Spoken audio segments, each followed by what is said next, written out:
Six Flags New England is the most elaborate amusement park in the Northeast and holds some of the best roller coasters in the country, currently holding 12 amazing roller coasters for all different kinds of visitors. Today we are ranking all of the roller coasters at Six Flags New England from worst to best.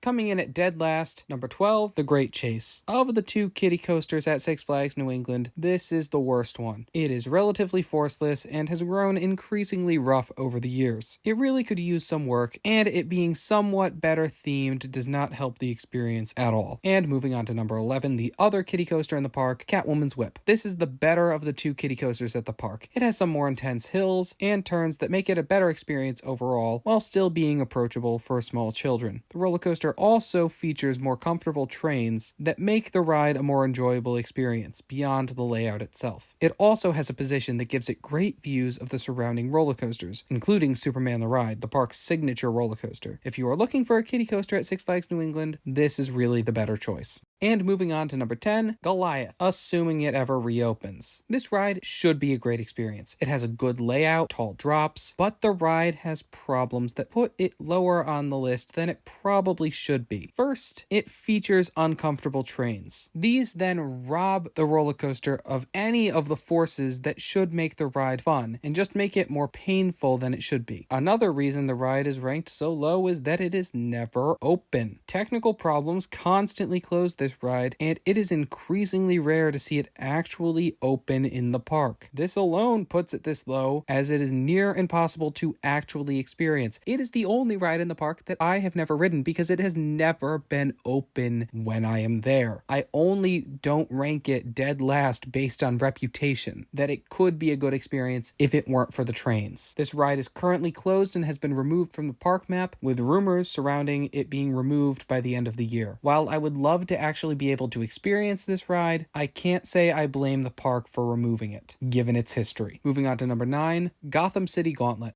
Gotham City Gauntlet is a roller coaster found at various amusement parks around the country. Maybe not with the same theming, but the exact same ride layout. As I said, it does feature some fun theming that puts it above many other similar versions. The forces on this ride aren't the strongest, but it's a solid mid-tier coaster. The ride also features some mist elements that can be really refreshing on a hot day at the park as you pass through them. Number 8, Flashback. This is a normal boomerang roller coaster found at dozens of other amusement parks. It's also located right next to Goliath, another boomerang. It's really only placed above Goliath as it's more reliable than that ride, and it provides a more standard roller coaster experience. If you've experienced a boomerang anywhere, you know what I'm talking about. Moving on to number 7, Thunderbolt. Thunderbolt is the park's only traditional wooden roller coaster, and it's also the oldest still operating roller coaster at Six Flags New England, as well as in the entire Six Flags chain as of the recording of this video. This is a classic coaster that is tamer than many of the other coasters in the park, but it still provides a solid wooden coaster experience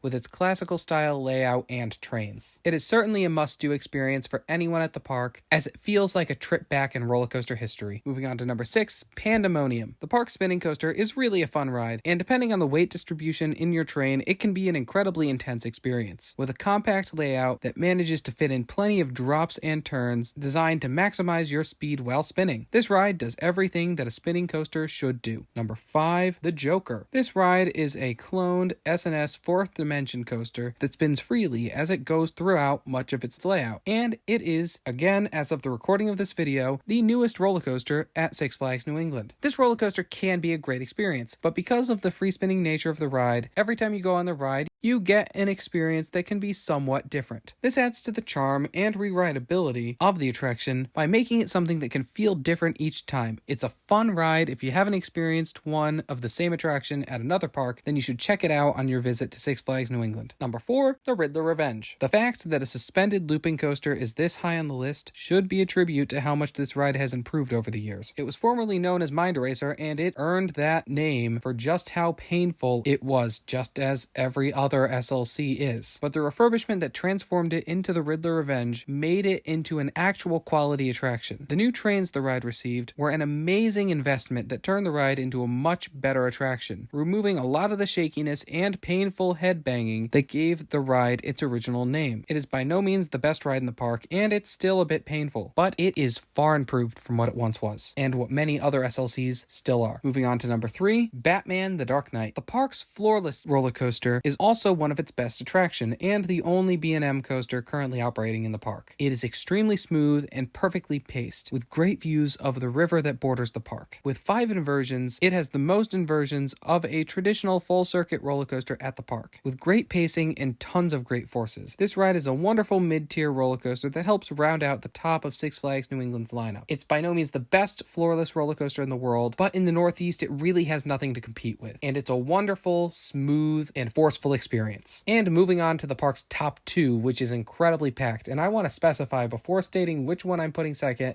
and which one putting first, that these two are incredibly close. And I really don't think there is any wrong order to put the top 2 in. So I just put them by my own personal preference. So number 2, Wicked Cyclone. Wicked Cyclone is the park's RMC hybrid roller coaster, and it is one of the 2 best coasters in the park. With an over 100-foot tall drop and 3 inversions, the ride made more intense with the wonderfully light lap bar restraints. It is also quite long for an RMC, making the experience last longer and giving you the chance to experience more elements on a single ride. I am always a sucker for a longer ride experience, as when I wait a long time for a ride, I want to be able to experience it for as long as possible. Don't get me wrong, you can have a great ride that is under a minute, but being able to carry that experience out for longer is a huge plus in my book. The only thing that keeps this ride from the top spot is it does get a little bit slow on the final run through the layout, which I guess is a cost of the ride being this long. This does hurt the pacing a bit, but it still makes for an amazing attraction that could easily be the best ride at another park, really, if it weren't for the top ride at Six Flags New England, which is number 1, Superman the Ride. No matter what this ride has been called over the years, Superman Ride of Steel, Bizarro, or the current name, Superman the Ride, this has always been the best ride in the park, featuring a 221-foot drop and reaching speeds of over 75 miles per hour. This Intamin mega coaster provides an amazing ride experience, unlike anything else in the entire region. The first drop is by far the most intense part of the attraction, diving underneath the ground into a mist tunnel before climbing another hill. The ride then turns before going over another hill and entering an above-ground scenic mist tunnel filled with Superman logos. The latter half of the ride is then filled with a series of helixes and smaller hills, as well as a dip into a below-ground mist tunnel. The ride is filled with intense moments of airtime and strong forces that make it an experience unlike anything else, not only in this park, but the entire surrounding region. This is all highlighted by an ever-changing roster of themed effects over the years, and onboard audio that make for a better overall experience. This ride has earned its status as one of the best roller coasters in the world, and it is the crown jewel of Six Flags New England.